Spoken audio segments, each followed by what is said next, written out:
What is up, ladies and gentlemen? Welcome back to the Big Fight Field channel, where we speak the truth, we're honest, and we give our takes on the WWE. It is Saturday night still, July 30th, 2022. Pay-per-view just got over around 5 minutes ago, 10 minutes ago. It's 11:55 p.m. here on the East Coast. I'm tired. I'm exhausted. Long day and a very long night as well. I knew this would be a big night because this was Triple H's first pay-per-view in the non-Vince McMahon era in WWE since Vince McMahon retired last week, and this was really Triple H's first. I feel like his first big show, like his first show. Because if we're being honest, I don't count Raw and Smackdown being shows that he's really done, because those are go-home shows for pay-per-views that Vince McMahon and Bruce Pritchard have been building to, and that just doesn't really count for me. Tonight was his first show as head of creative. Overall, I'm going to give the show around, I would say B minus, C plus type of range. The first hour of the show was awesome, and we'll talk about that when we get to that. The first hour of tonight's pay-per-view was awesome. The main event was really good. It was a really fun last man standing match. Amazing visual of Brock Lesnar getting the forklift underneath the ring and lifting up the ring with a forklift. Such an amazing visual. But besides that, everything was kind of meh. I mean, you had U.S. title match, which was very short. The no DQ match, which, the match wasn't really great. Edge is back, that's awesome, but everybody expected Edge to come back and take out the Judgment Day. We'll talk about that. And then everything else on tonight's show was just very mid for me. But overall, Triple H's first pay-per-view as head of creative, running the show, I'm going to give him a C plus on his first night as head of creative. But I'm just going to say this: I'm not, freaking out, exciting with the announcement of Triple H being the new head of creative, because I know it's going to take time. I know it's not going to be an overnight process. It's not going to work in one show like that. It's like, oh my God, everything is fixed. Triple H has NXT. He has WWE like he booked NXT Black and Gold. It's not going to work that way. It's just when you have as much damage as terrible products the main roster was for many, many years, it's just not going to be. It's not fixable overnight, and it's going to take a while. I'm not saying I'm not excited for the future of what Triple H does with WWE or him as head of creative. I just know it's going to take time, so I'm not going to jump the gun with it and get overall excited. But who knows? We could get a totally different feeling going into the Clash at the Castle and the Clash at the Castle itself, which that is Labor Day weekend, and we're going to have ourselves a busy weekend with Clash at the Castle and All Out Labor Day weekend. So thank you guys for joining me tonight. I am very exhausted. Like I said, long day, but I'm going to power through it. I'm going to do a review, and that'll be it. And I'll be back here tomorrow night with another one. Ric Flair's last match. Ric Flair and Andrade El Idolo against Jay Lethal and Jeff Jarrett. We'll be talking about the other matches that happened as well. But I'm really looking forward to tomorrow night. So we'll be doing this again here on the channel tomorrow night. If you haven't already, be sure to go check out Wednesday's AEW Dynamite review that I did with Wesley Williams. Excuse me. Wesley Williams and Cameron Johnson. So, yeah, man. Let's get into SummerSlam. As it just hit midnight here in the East Coast where I'm at. Let's get into SummerSlam. SummerSlam opened up with Becky Lynch against Bianca Belair for the Raw Women's Championship. I read about a half hour before the show that this match would open up the show. Knowing what these two ladies did at WrestleMania and how fantastic of a match it was, I had no problem with it. I thought the match was very good. I thought it was no near better than the WrestleMania match. I'm tired, man. Told you. But I will say that the WrestleMania match was much better than the match they had tonight. I'm not saying they had a bad match tonight. I thought the match tonight, opening up SummerSlam, was very good. Made you believe at some point Becky Lynch was going to win the championship after she hit that Bianca won for a KOD, I think it was, and Becky Lynch reversed it into something else, and then hit the manhandle slam. And Bianca Belair kicked out at 2. Becky Lynch was freaking out. She didn't know what to do. A couple moments later,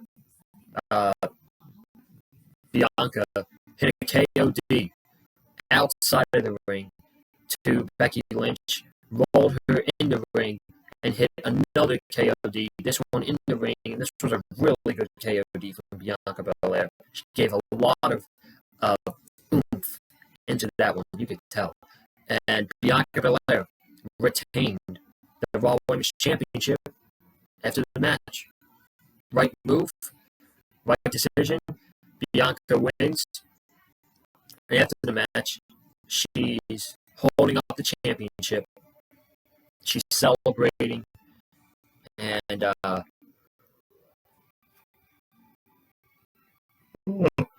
sorry, guys. I'm probably going to be yawning so much during this review, so I apologize in advance. Again, I'm exhausted, but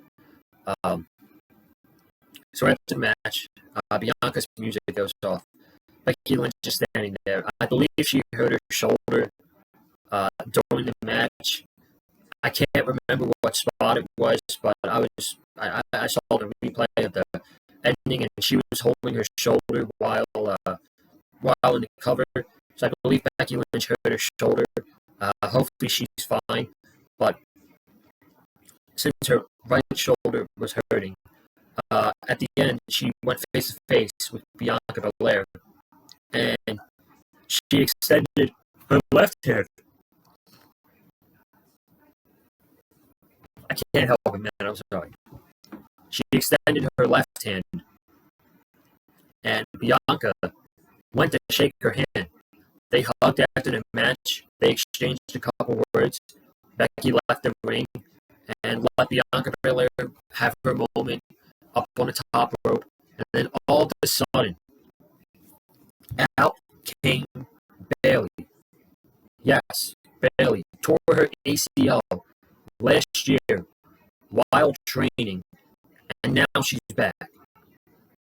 She's back, and she's back with the person that she was feuding with before she got her ACL injury. That is Bianca Belair. So Bayley's like, "Do you remember me? We were fighting." I don't remember what she said. Well, I do remember her saying, "Do you remember me?" And Bianca was acting confused, and then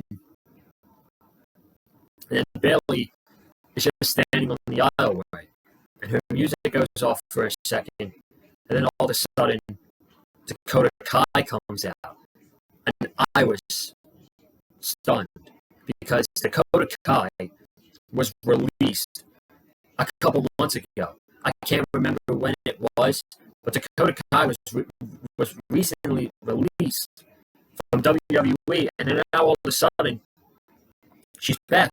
I don't even know if she's under contract because Corey Graves was sitting there like, I don't even think Dakota Kai is under contract. But here she is at SummerSlam, and she stands there with Bayley. And the last person to come out was Io Shirai, who they're now calling Io Sky. I mean, this was a pretty dope return. So a name change is the least of my worries. I'll get used to it. It's not terrible. Io Sky doesn't sound terrible, but the moment was dope, and I'm not going to let the name change take away from the moment. But this definitely has Triple H written all over it. With him as head of creative, we didn't know the future of Io Shirai in WWE. There was rumors that she was injured, but there's rumors that her contract is coming up soon, and she might get released, and she might go back to Japan with her family. There was rumors that she was going to leave WWE very soon. Dakota Kai was recently released. I can't remember what month it was, but Dakota Kai was released from WWE, and there was talks on maybe Impact Wrestling could use her on the Knockouts division or whatever. And now Triple H has them paired up with Bayley. He probably gave Dakota Kai a phone call and was like, yo, things have changed. I can use you here with this spot, pair you with Bayley. Let's roll. I love this, man. This is awesome. Something like this is exactly what the Raw Women's Division needs, because it's just been dreadful. Women's wrestling in general in WWE is dreadful right now. Even with what happened tonight, it's still pretty bad. But this is a step in the right direction. This is a feud that a lot of people could get into. And it looked like it would be a 3-on-1. And it seemed like WWE turned Becky Lynch babyface in this moment when she went to stand next to Bianca Belair, and the crowd popped. And then Bayley, Dakota Kai, and Io went to step away, and they walked away. That felt like the moment that WWE turned Becky Lynch babyface. And thank God they did that, because this whole big time Bex, whatever the hell she's wearing, man, she's got to cut that out. It's just so cringe. It's changed the channel. I don't watch weekly WWE TV, but from what I hear, it's really bad. And if we're going to get Becky Lynch a babyface, and we're going to get her back to being the man, Becky Lynch, please, just take my money. Just take my money, because she was my favorite and the best female wrestler in the world during that time, in my opinion. So if we're getting the man, Becky Lynch, back, bro, just take my money right now. Seriously, just take my money. So, and I'll talk more about Becky Lynch when we get to Liv Morgan and Ronda Rousey, which is what they did with Ronda Rousey tonight. We'll talk about that. But as far as the Bayley and Bianca stuff goes, I love it. It's a great step in the right direction for the women's division on Raw. And I feel like it's a feud that a lot of people can get interested into, and that could be a feud going going into Clash at the Castle. I'm happy for Io. I'm happy for Dakota that she's back. She was released. We didn't know what was going to happen with her, and she's back. And this could only prove that some of the NXT guys that Triple H had and is no longer with the company. Maybe they make their way back into WWE because Triple H is now running things on the main roster. Who's to say he can't get back Johnny Gargano and Killer Cross and just a bunch of other names that I can't come up with now. But man, why not? Why not? So I'm happy for the ladies. I'm excited to see what they're going to do with Bayley as their leader, and I think that's a great role for them. Logan Paul against The Miz. I really didn't have a lot of high expectations going into this match. This was probably the second best match of the night, if you ask me. This was The Miz's best match since, I believe it was SummerSlam 2018 against Bryan Danielson. That was The Miz's last match, and it was really, really good that I remember. This match with Logan Paul was very good, and it was really entertaining. A really entertaining match. Logan Paul, okay, we might hate the guy for what he does on social media, but Logan Paul is a gem. I'm just going to say it. Logan Paul is an absolute gem, man, and he's 27 years old, and he's athletic as hell. He can wrestle, man. Logan Paul is a very good wrestler. I would be curious to now see him in the ring with guys that are on a level higher. The Miz, I understand The Miz. The Miz is a safe worker, and he's not going to hurt Logan Paul. And he's trusted to be in the ring with a celebrity like Logan Paul, but I wouldn't consider Logan Paul a celebrity anymore. I mean, he is a celebrity, don't get me wrong, but I'm not saying when he wrestles for the WWE, he's not a celebrity because he's signed to a full-time contract. He's signed as a wrestler in the WWE, and Logan Paul is very athletic, and Logan Paul is a fine pro wrestler. Character, his mic skills are not bad. I do think he should turn heel. I do think he should turn heel because I think he'd be better fit as a natural heel than a baby face. I was nervous going into this match that Logan Paul was going to get booed out of the building while The Miz was going to get the big baby face cheers as the heel. That happened for a little bit. And then Tommaso Ciampa got involved, and the referee caught him, and the referee kicked him out of the match, so he left. AJ, he didn't want to leave. He sat in a chair. AJ Styles came out of nowhere to back up Logan Paul and take out Tommaso Ciampa. Then these two are fighting on the outside, and Logan Paul's got Miz on the announcer's table. And this man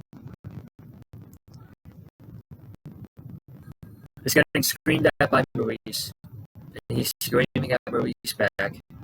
And this man does a frog splash through the announcer's table, and he bounced up like a basketball after he put the Miz through the announcer's table.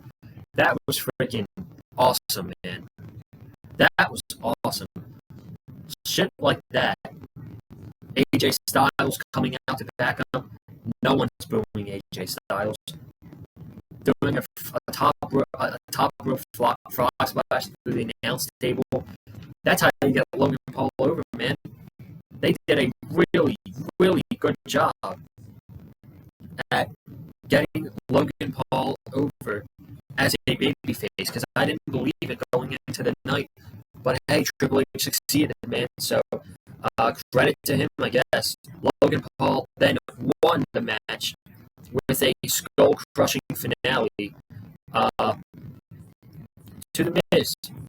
So he beats The Miz with his own finisher. He beat The Miz with The Miz's finisher. So he got the win, and he celebrated. I'm happy for him, man. Logan Paul is pretty damn good. And, you know, the only thing that I would recommend for him is turning heel. But I think that will come. And besides that, he's doing really good right now, man. So I hope they keep it up with Logan Paul, because he's impressing a lot of people. He's impressing me. So this is kind of when the downfall of the show happened. Not really anything special from this match to the Ronda and Liv match. Austin Theory and Bobby Lashley for the U.S. title. I guess this was just to get Bobby Lashley on the show and get Austin Theory's rematch. Bobby Lashley tapped him out in the Hurt Lock in like 7 minutes. I don't really have much to say about it. Pretty predictable. Lashley wins. I don't know who's challenging him next. I could say AJ Styles would be a good challenger, but I'm guessing that he's going to be in the feud with Logan Paul and Miz, while Tommaso Ciampa is on Team Miz. AJ Styles is helping out Logan Paul. So I can't see AJ Styles challenging for the title. I honestly have no clue, because I don't watch Raw on a weekly basis.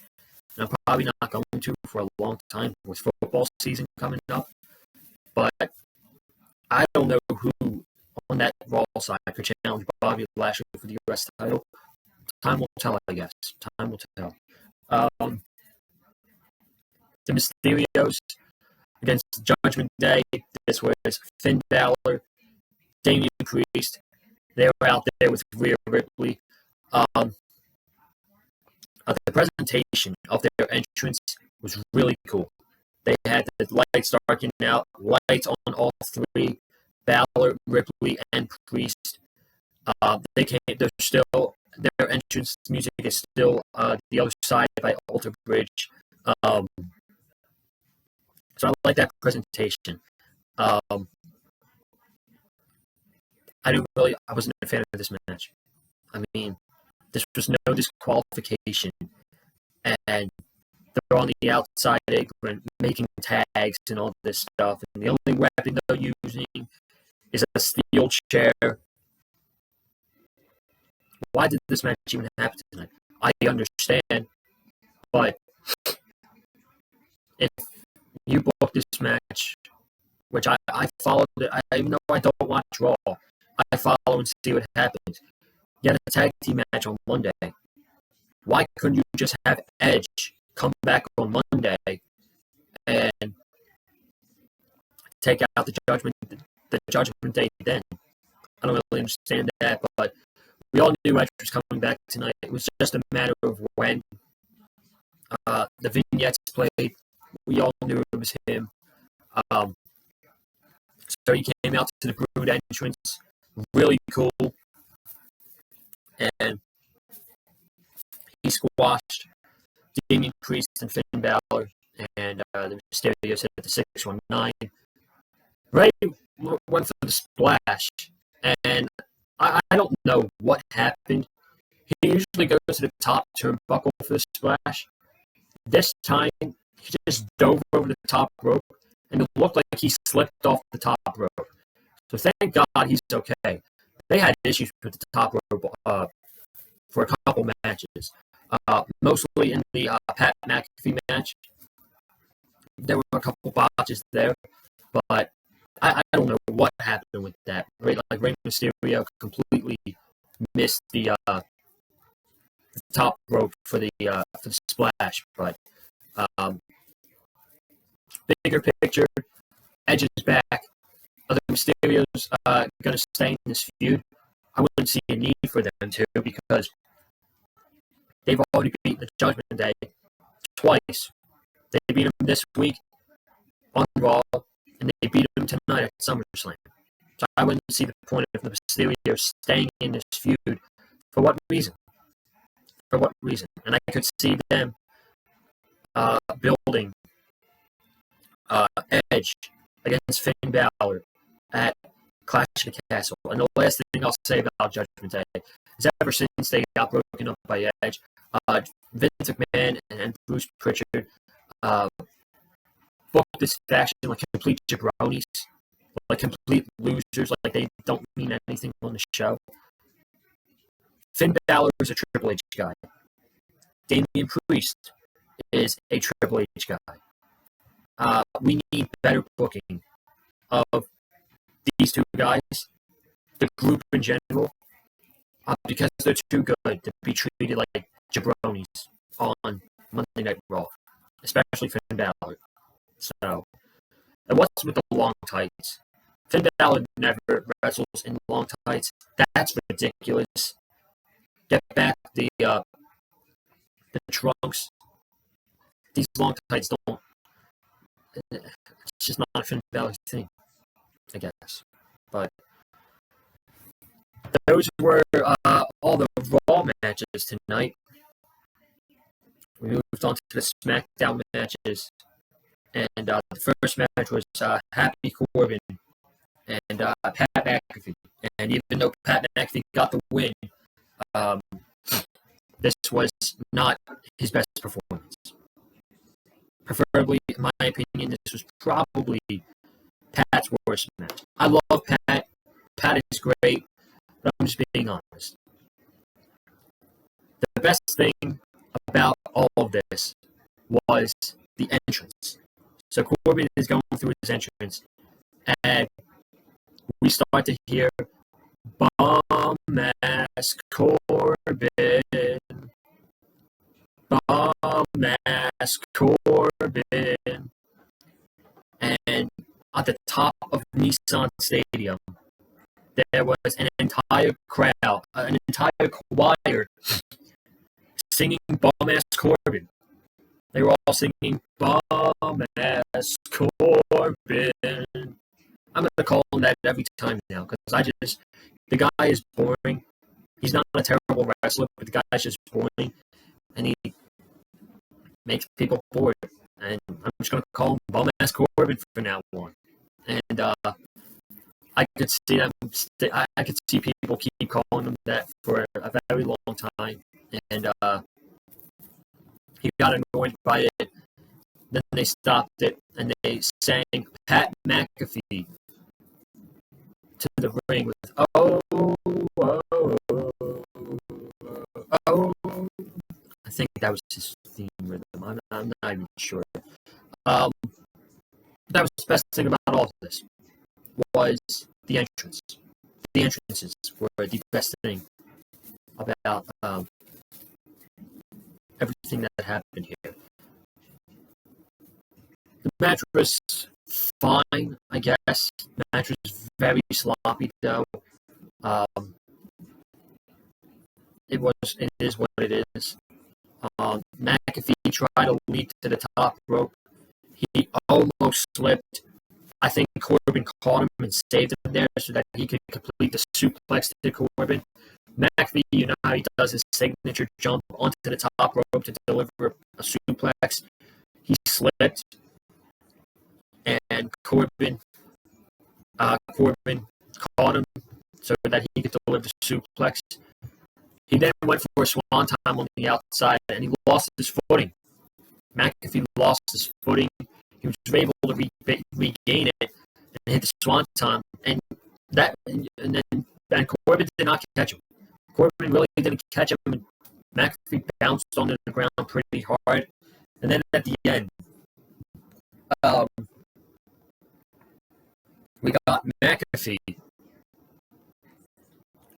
low blowing Happy Corbin after a ref bump to set up what tried to be a Panama Sunrise, what Adam Cole does, and McAfee slipped and Corbin just flipped. That was messy. That part was very messy, and that's what they ended the match with. Overall, I mean, the match was okay. It was a mess. A lot of botches. McAfee did win the match. Even Michael Cole said he's happy, but McAfee literally had to scratch and claw to win this match, and what wasn't a pretty way at all. So I've seen better of McAfee. I'm sure we'll see more of McAfee in the WWE ring since he's on a multi-year deal with WWE.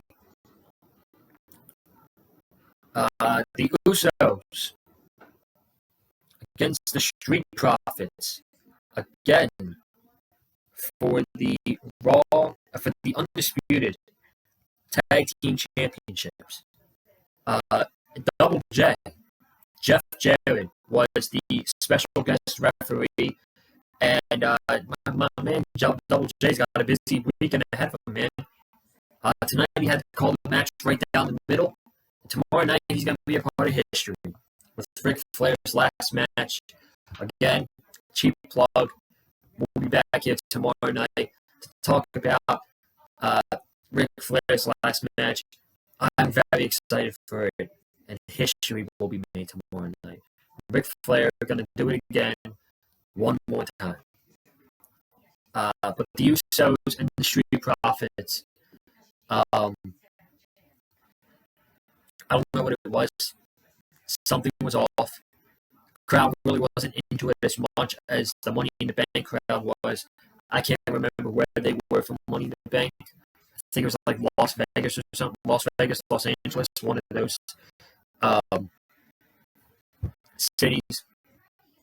But that match at Money in the Bank was incredible. Tonight's match was nowhere near as close as that match was.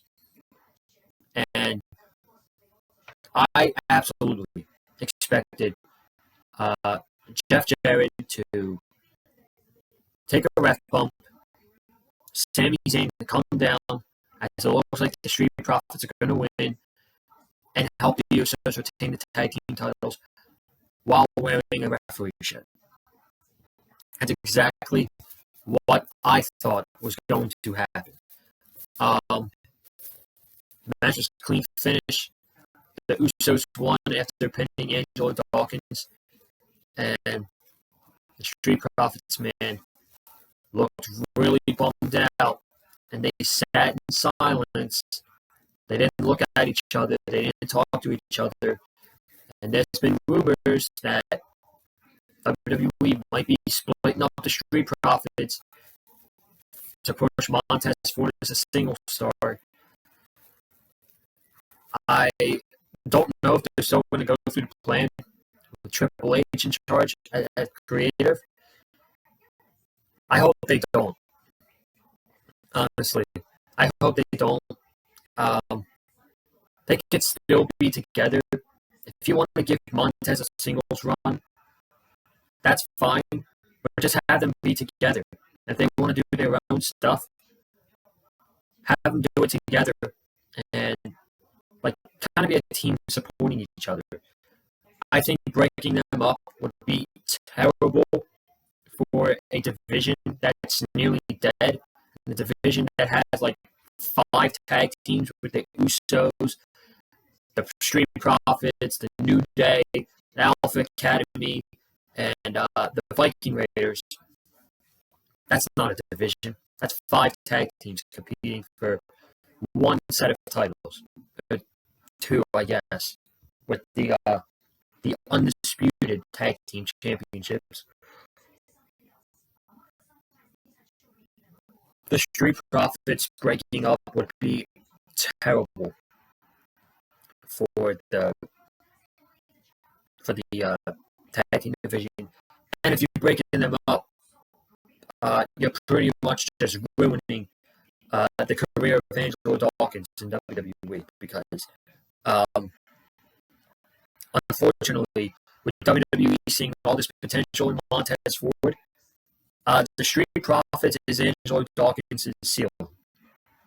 And if just like when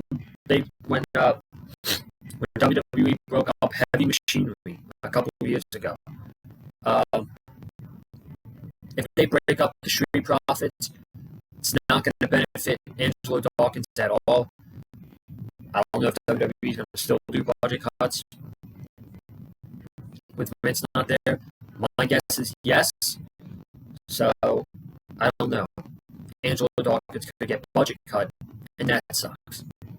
That sucks. But the Usos retain. The match was fine. The match was nowhere near as better as the SummerSlam match.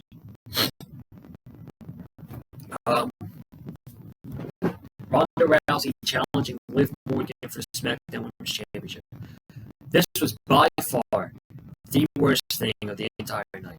This was awful. Awful. Everything about this. The only thing that I can get out of this is WWE is kind of already getting ready for Becky Lynch against Ronda Rousey at WrestleMania in Los Angeles. They turned Becky Lynch into a babyface tonight, and they turned Ronda Rousey heel. Ronda Rousey wins the SmackDown Women's Championship eventually. I don't know when. Becky Lynch wins the Royal Rumble, and boom. That's your night one main event of WrestleMania. Becky Lynch against Ronda Rousey for the SmackDown Women's Championship. This match with Liv Morgan tonight was awful. Ronda and Liv. It was awful. 5 minutes. The entire thing was Rousey dominating, armbar after armbar to Liv Morgan, officials and medical staff asking Morgan if she's okay, saying yes. The finish was Rousey had the armbar in, and Liv Morgan had Ronda in the pin, and she got the pin, retained the title. But what the referee didn't see was that Liv Morgan tapped out before the 3 count. So Ronda got screwed. She was pissed. She attacked Liv Morgan after the match. She put the armbar in Liv Morgan while Liv Morgan tapped out. She then put the armbar on the official who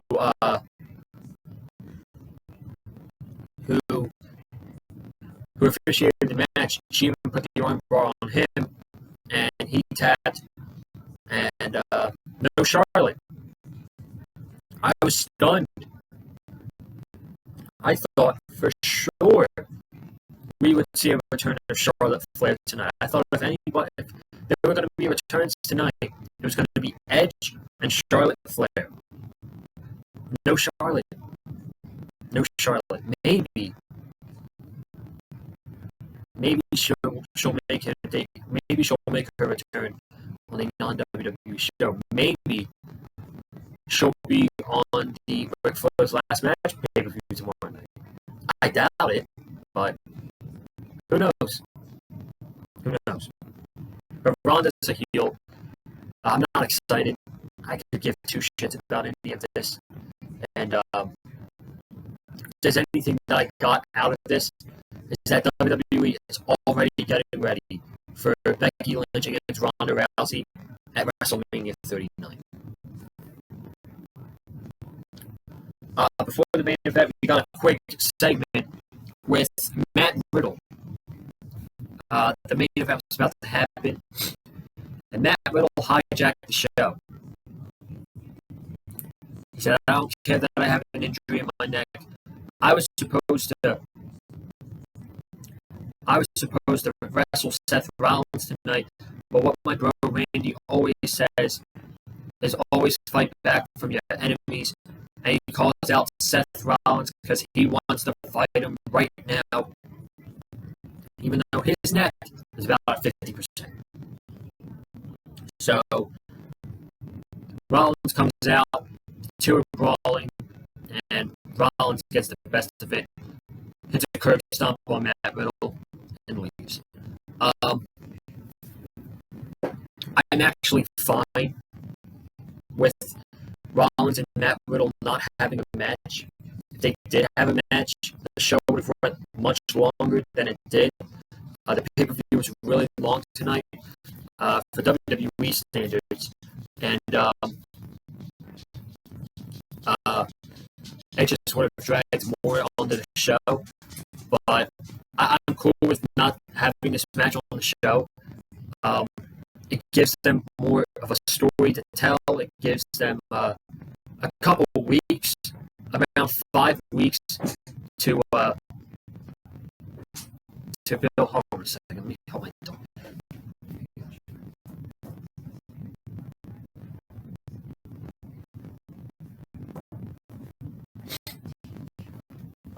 Dog was trying to get up on the couch and she couldn't, so I had to help her. But no, it gives these guys 5 weeks to tell more of a story, get more build, and then we get the match at Clash of the Castle. I like it. They're taking their time. They're not rushing to get the match out of the way, and they're building more story to it. I like it. I absolutely. This is probably a Triple H call, and I like it. More storytelling, more good storytelling, the better. The main event, last man standing, Brock Lesnar and Roman Reigns for the Undisputed Universal Champion. I'm going to be quick because I'm closing my eyes and tired.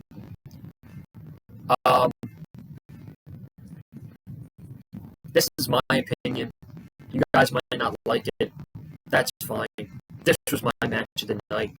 This, the WrestleMania main event was such a letdown. WWE went out there, title for title, winner take all. The biggest match of WrestleMania history. You know, they went out of their way. They called this match Brock Lesnar and Roman Reigns at WrestleMania 38. Oh, it's the biggest match of WrestleMania history. The match was a complete letdown. The match was disappointing. It was one of the worst WrestleMania main events of all time. And Brock came back in June, and I'm like, we're really running this back again for the 9th time. Brock Lesnar and Roman Reigns. I will say, these two guys made up for everything that happened with that fiasco at WrestleMania. They made up for it. They had a great main event tonight. And I don't know if Brock Lesnar is going to come back anytime soon, because apparently he walked out of Smackdown last week with Vince retiring.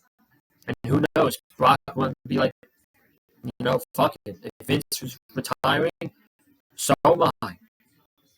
So, who knows? This could be the last Brock Lesnar match ever in WWE. I don't know.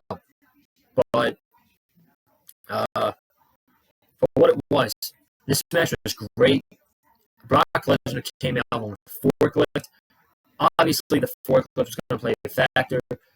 Brock scooped Roman Reigns into the forklift, lifted it over the ring, and he just dumped Roman to the mat. Pretty lame, but don't worry, because Brock Lesnar, and the visual of this is just amazing. Brock Lesnar tries to lift up the ring with the forklift, and He gets it under the ring, and he lifts the forklift, tilts the ring over, and Roman Reigns is in there, and he falls out of the ring onto the outside. This is crazy. Brock looked like he's gonna win.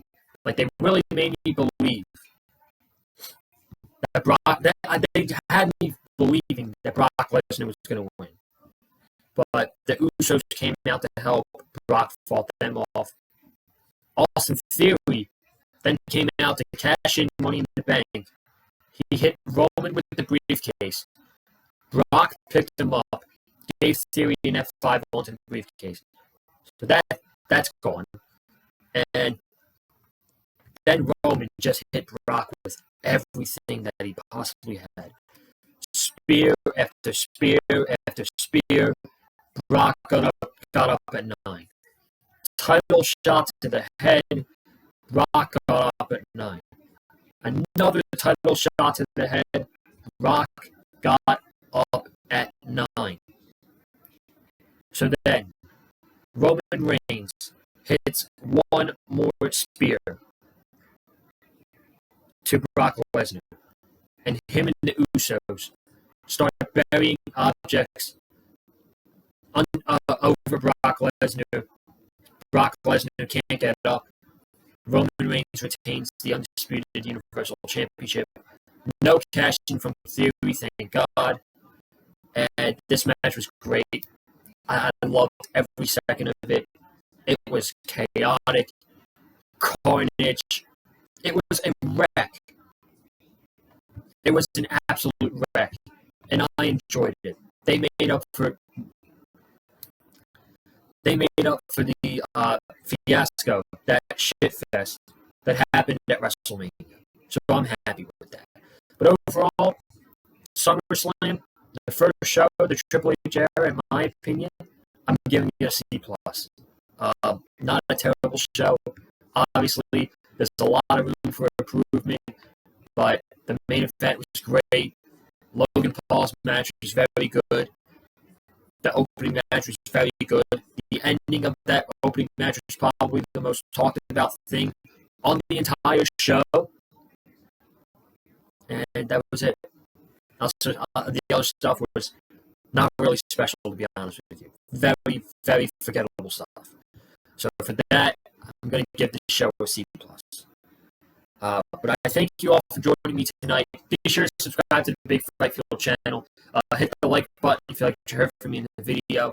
Follow me on Twitter and Instagram at Conlin_Joseph.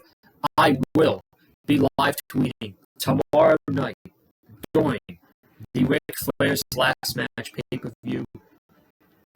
It's going to be great. It's going to be great. It's going to be another long night of wrestling, but I'm here for it, man.